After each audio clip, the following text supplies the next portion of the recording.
Okay.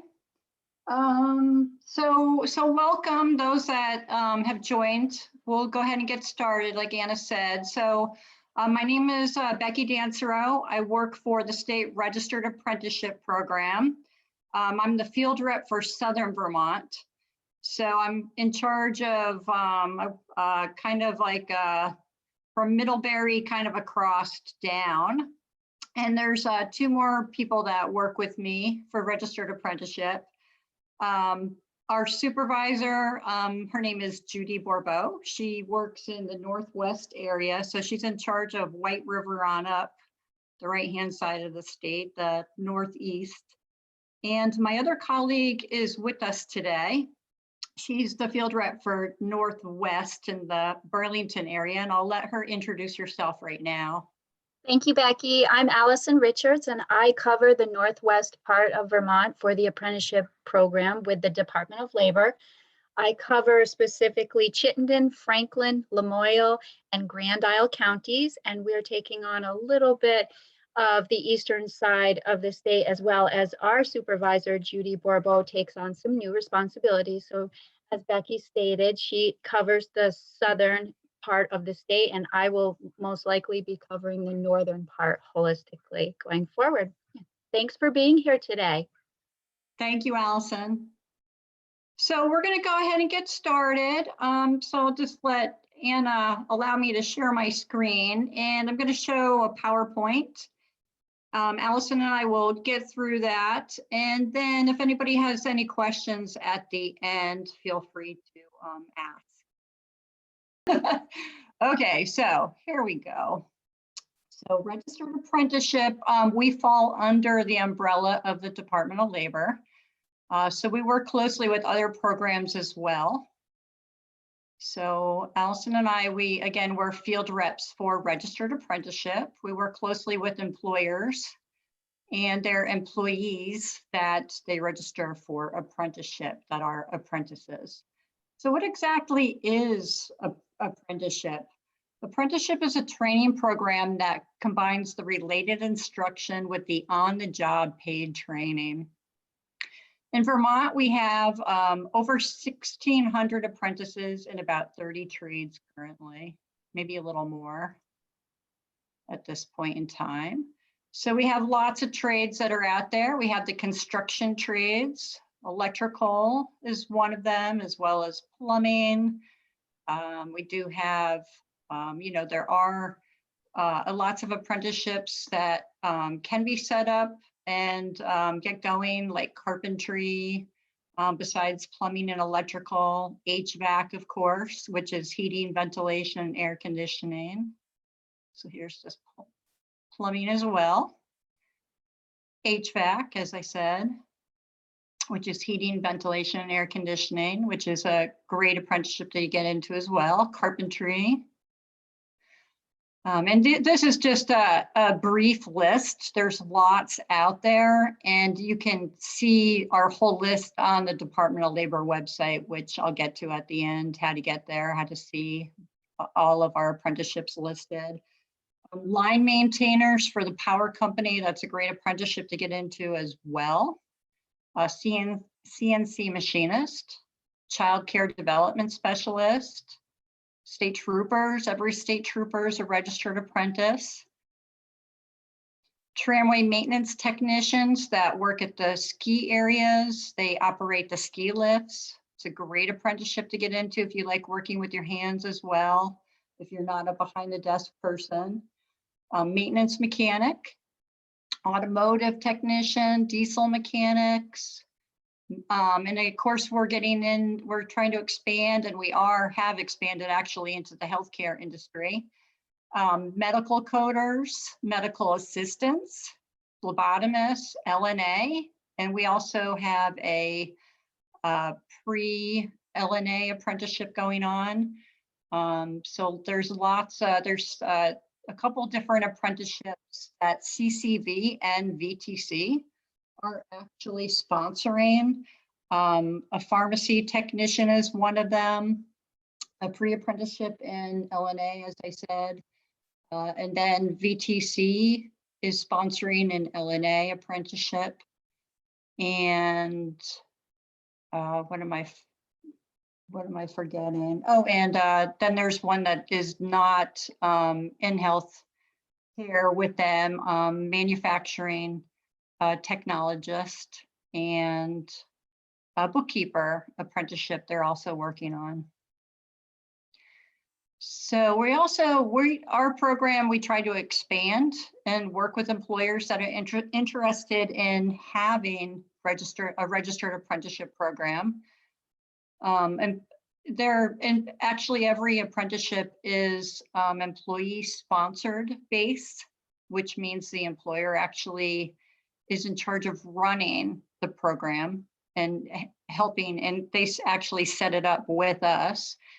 So we're also trying to expand into advanced manufacturing. Well, actually we have that going on already. Renewable energies, solar, information technology, hospitality.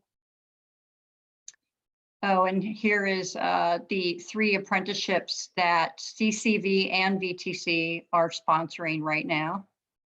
And if you're interested in any of these 3 specifically and LNA, you could contact CCV and VTC directly for those 3. So lots of times people ask, how much are apprentices paid? Everybody always wants to know about the money. Apprentices usually start at 40 to 50% of what a journeyman worker makes, or someone that is trade qualified, experienced in that particular trade. And as they learn the trade, they take classes and they do the on-the-job paid training. They do get wage increases at regular intervals. And so by the time they're done with their apprenticeship, they are making 90 to 95% of what a journeyman worker or a trade qualified person in that particular trade makes.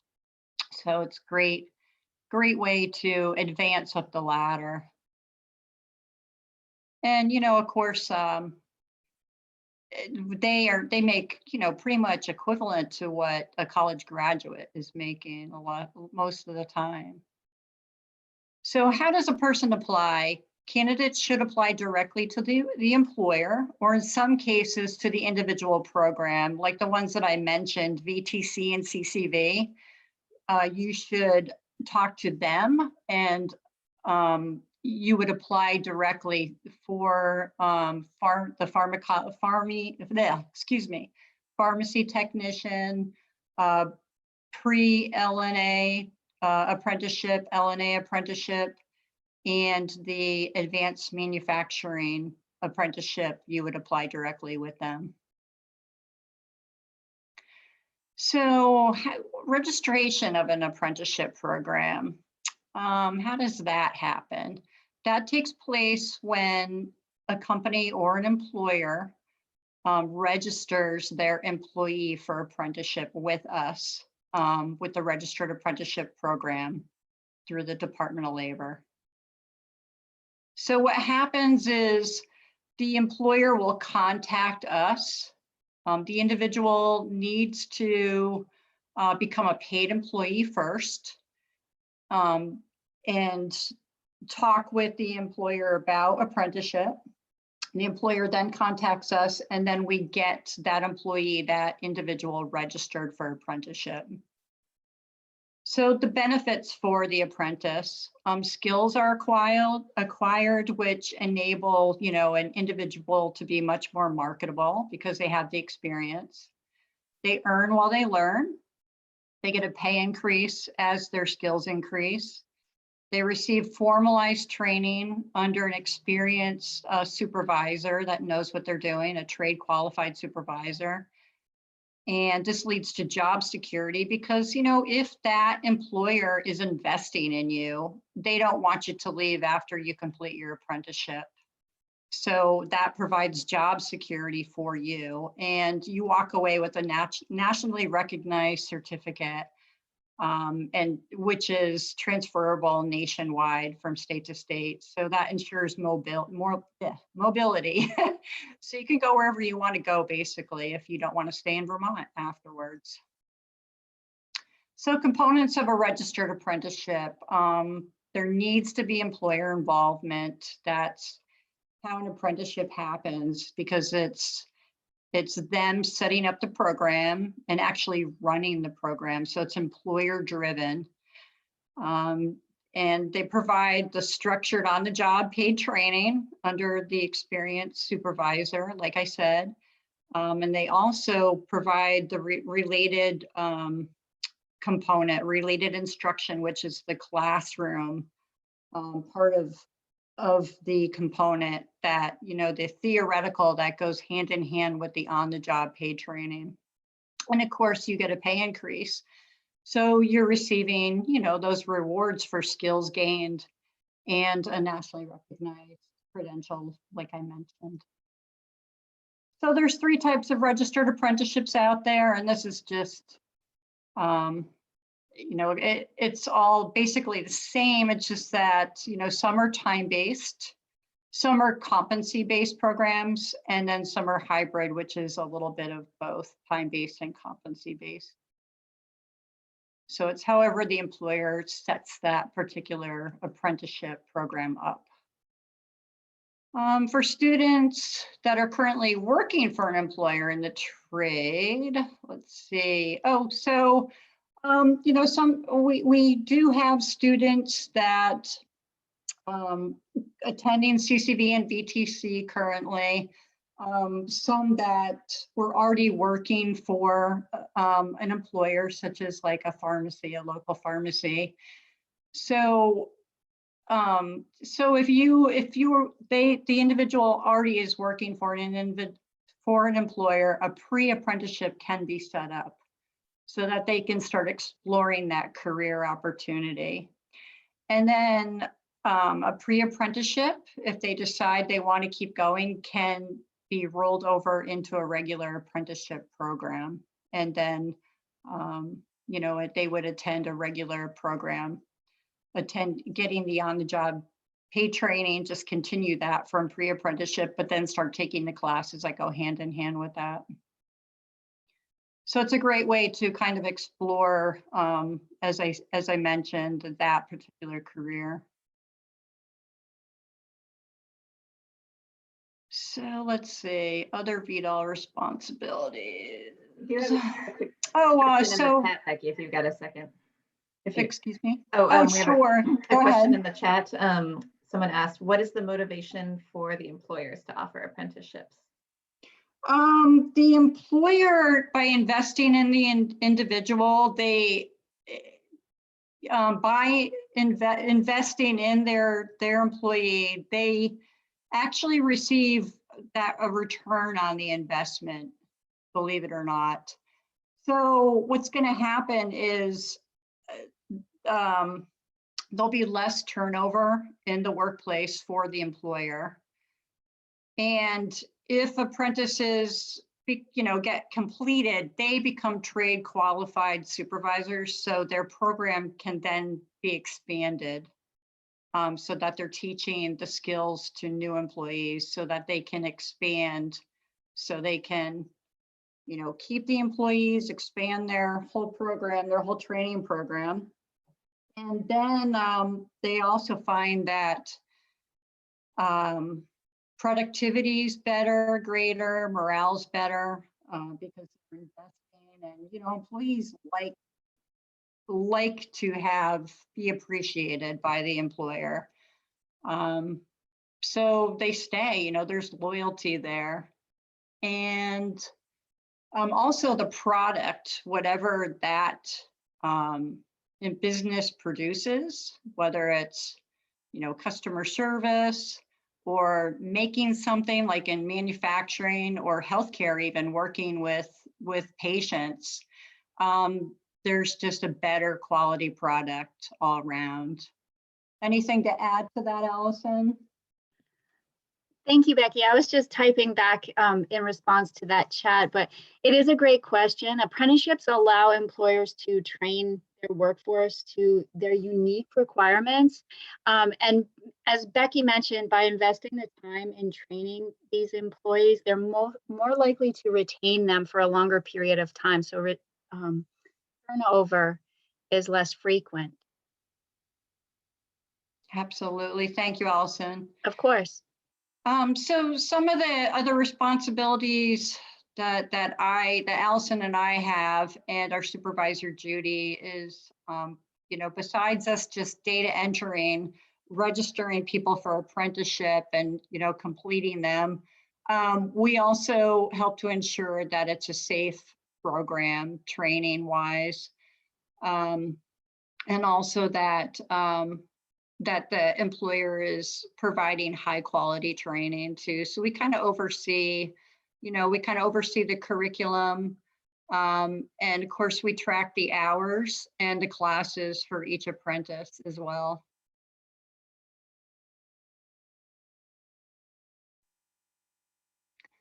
So you could actually take a look at some of, actually, we have all of our apprenticeship programs listed on the Department of Labor website.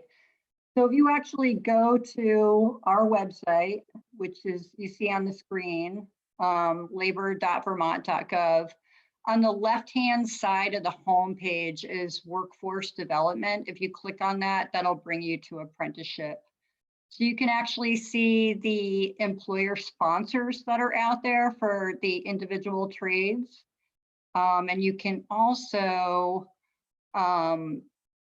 read on detailed information about apprenticeship too, what we're mentioning here today.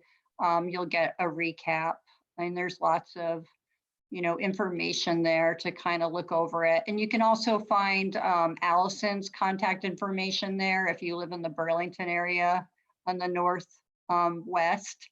You could find my contact information for Southern Vermont, and also Judy Bourbeau for the Northeast. What you see on the screen here, that this is the main number for apprenticeship. If you forget everything else, you might want to just write that number down, so you could, if you call, you could leave a message, and then you'll be directed to one of us and we could give you a call back. Or you could visit the nearest Department of Labor or call the nearest Department of Labor office, and someone will connect you with us. So here's my contact information. And unfortunately, I'm sorry, I don't have Allison's, but I could probably switch back to the other PowerPoint if you'd like. So Allison, because I switched slideshows, did you want to add anything to what we've mentioned so far? Thanks, Becky. I see that there are a couple additional messages within the chat, and I'm interested in the comment by Mr. Touche, is it?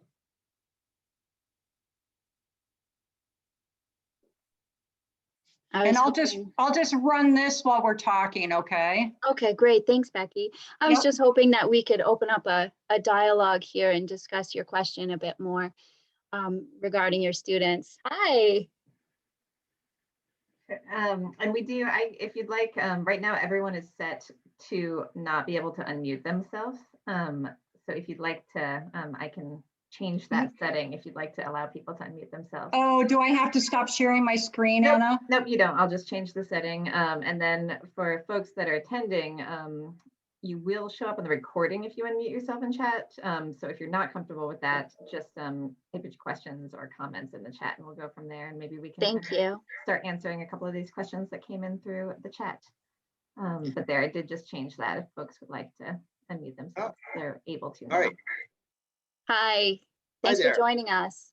Yeah. So my name's Jason Touchette. I'm down in Springfield at the high school, and my comment / question was based on kind of luck of the draw that I've had a really motivated student who, I may have offered the idea or prompted it out there based on our experience, but then he ran with it. He found the participating employer, he found the agreement, and he found a participating employer actually in New Hampshire that will apprentice him and pay for his lineman school.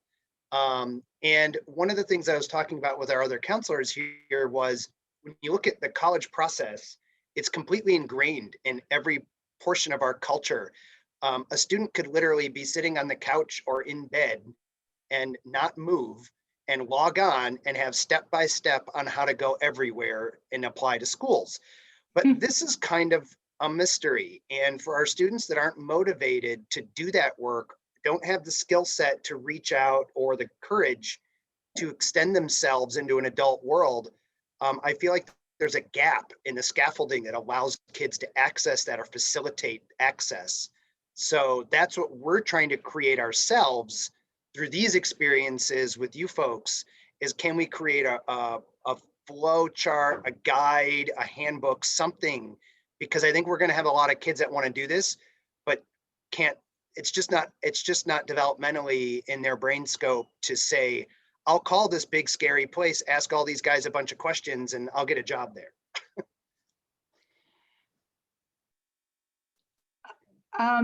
Interesting. So we Sorry, were Becky, just we were just talking about a flow chart this morning, Jason, as a matter of fact.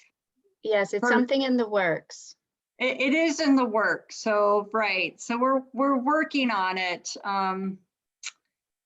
So hopefully, because VTC and CCV would like some sort of flow chart for their apprenticeship programs that they currently have. So that is in the works. Additionally, it's important to remember that the apprenticeship programs are employer driven. So if you do have a connection with an employer, if your students have made that first step, the next step would be for that employer to contact us. You mentioned that this particular employer was in New Hampshire, however, so they would need to reach out to the New Hampshire Office of Apprenticeship to do the registration piece there. But we can create an apprenticeship in almost any occupation as long as that employer connection is existing. And we would then facilitate matching some sort of related instruction with that occupation. So the employer, the first step, of course, is just for the employer to reach out to us to get started. Can I ask a follow-up question? Yes, please.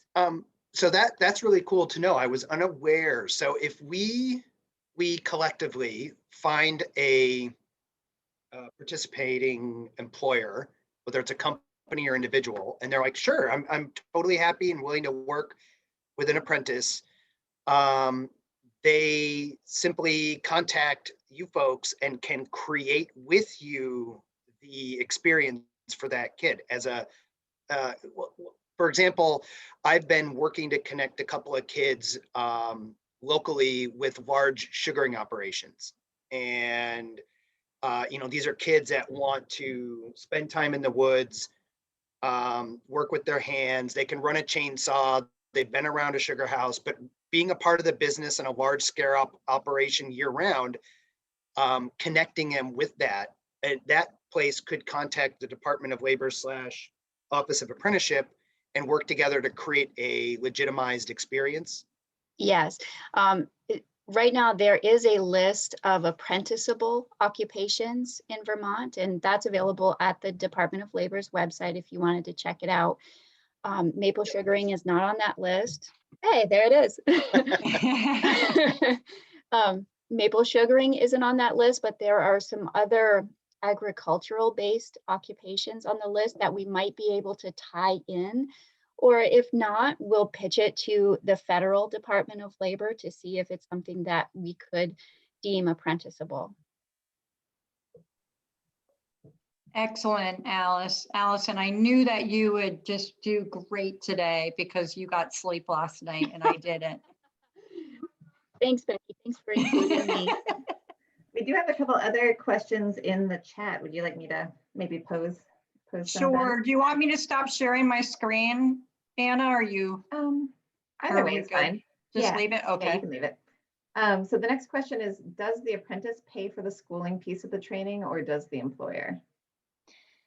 State, well, it depends on the apprenticeship, to be honest. If it's plumbing and electrical, state statute mandates that the employer pays for the classes. And with, generally with most other apprenticeships, the employer does pay. there are a few cases where the employer may not pay for all the classes. But it's completely up to the employer. It's how they have it set up. So it depends on that particular employer, that particular business. Any other questions? Yeah, and then another one that was in the chat says, is pre-apprenticeship good for high school age students? Is there an age requirement to be an apprentice? What can a current high school student do now to get started before graduation? Okay, that's an excellent question. Yes, high school students can do pre-apprenticeship currently in high school. That if you are currently working with an employer, or if the high school has some sort of program where they work with employers directly, pairing students with employers for internships or experience, that can be set up, yes. A small little factor that does factor in though, and that is because we are under the Department of Labor, we do have to abide by child labor laws. So pre-apprenticeships can be done, but if it involves any kind of like power equipment, things like that, that are dangerous, then the student has to be 16 years of age or more. That's great. And any other suggestions on anything that a current high school student can do now to get started for an apprenticeship before they graduate? I would highly recommend that if the individual, depends on what type of apprenticeship they want to go into. If it's something in the health field, of course, they're going to want to pay attention in their science classes and math too, maybe. English, writing. If the individual wants to go into construction trades or something that involves math, then they need to pay attention in math class and get those basic math skills. You know, even with plumbing, you know, a lot of people think that, oh yeah, well, maybe I'll go into plumbing because they don't have to know as much as an electrician. Well, that's not necessarily true. They still need to have those basic math skills. So you can't just ignore that. No matter what, if you're going into those types of apprenticeships, you're gonna have to do the math either way. So in high school, I would suggest getting comfortable with math and don't be afraid, you know, just try to build that confidence. And of course, you know, writing is always good, you know, and things like that, so that you can come across, you know, get your word across, can, you know, convey to others. Soft skills are always good too. And I know students a lot of times don't, well, soft skills, what are you talking about? Well, you want to, in order for an employer to want to keep you, you kind of have to, you know, you have to prove that you're reliable, dependable. You're going to show up to work on time. You're going to put in the hours. If you take a lunch break, you're going to come back on time, and you're not going to just skip out of work. So, you know, those kinds of things, you just, you know, no one really wants to grow up, but at some point you kind of have to, and kind of work on those things. Anything else? Yeah, a couple more. I'm going to start with the one that's a little bit more related to what you were just saying, and then I'll go back to the other one. Okay. There's another question that said, when would a senior connect with an employer to try to get it set up for something like being such as an electrician or plumbing? And is that something they would do prior to graduating?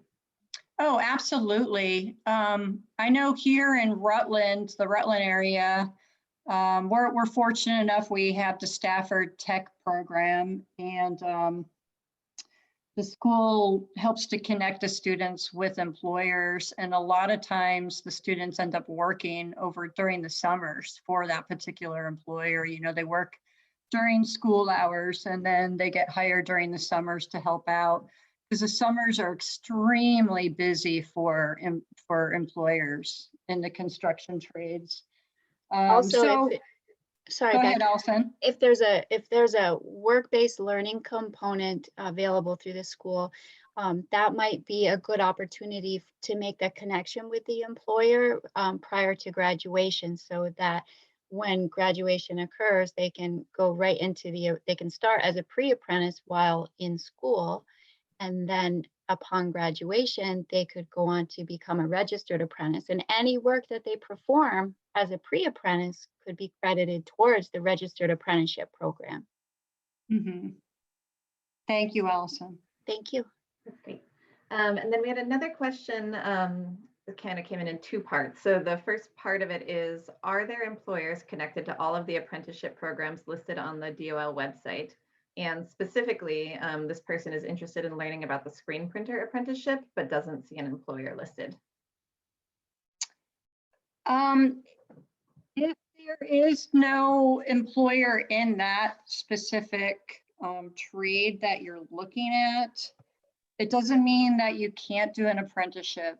It just means that if you were to find an employer that is doing that trade that you're specifically interested in, you would need to talk with them about apprenticeship and have them contact us. If they want to start an apprenticeship program, they can. They just need to set up the program, the training program with us. We would just need to approve it, and then they can start. Or, but they can also do an in-house program. It's just that it wouldn't be registered with the state. So there is a difference there. Anything to add to that, Allison? No, I think you covered that. The list, I like to say, unfortunately, it doesn't represent opportunity. It is a historical record of employers that have hired apprentices in the state. You can reach out to employers that aren't on our sponsor list and see if anyone would be interested in starting an apprenticeship program, and we can contact them with more information on how to do so. Mm-hmm. We're always looking to expand, Allison, myself, and our other colleague, Judy Borbeau. Being only 3 of us for the whole state, we just need people's help, really, to get the word out. We're not afraid to approach employers, talk to employers to help set up apprenticeship programs. But it is hard, really, to, for us to connect with every employer that's out there. And you can have them go to the Department of Labor website if you do think of a specific business where what they do would be a great apprenticeship. By all means, have them contact us. Again, thank you. Thanks. And we had one more come in, and sorry, I do know we're running over a little bit, so if folks have to go, feel free. I did put in the chat the link to the weekly contest if anyone wants to enter. But the next question that came in was, I'm still unclear why a student would do this rather than just get a job and learn on the job. So I wonder if you could speak sort of a little bit towards the benefits of apprenticeship versus. Can you say that one more time again, Anna? I'm sorry. Yeah. Yep, sorry. So that, I guess the question is, why would a student do an apprenticeship versus just getting a job and learning on the job? An apprenticeship program is the creme de la creme. So you're not just doing the on-the-job training, you're also getting the theoretical instruction, classroom time behind that particular trade. So if you're just working for an employer, you're not going to get that. You're going to miss that piece. So there's the difference right there. Every registered apprenticeship program, besides the on-the-job paid training, they also are doing the related instruction or classroom work that goes hand in hand with the OJT. Yes, and some of that classroom component is worth college credit. So if you wanted to take the credits elsewhere later on and expand your education, it would transfer possibly to another degree program. Additionally, the apprenticeship program requires that there is a tiered wage scale set up when you begin. So you would start at one level upon entry, and then as your experience increases, excuse me, your employer is required to increase your wages as well. And that's agreed upon when you're hired. So that would be documented by the Registered Apprenticeship Program. Mhm. Any other questions out there, Anna? Great. I think the last question was just whether this recording will be available, and the answer is yes. We're recording it, and it will be up on our event webpage, which I put the link to in the chat within the next day or so. Perfect. Well, thank you for joining us, everyone. And I'm really sorry that my apologies for the flub on our PowerPoint. But if you have any questions, by all means, go to our Department of Labor website if you didn't catch our emails and the PowerPoint, and just contact one of us. And we'd be happy to get back to you. And we can even email you individual specific information too. So feel free to contact us, all of you that have jumped on today. Thank you so much.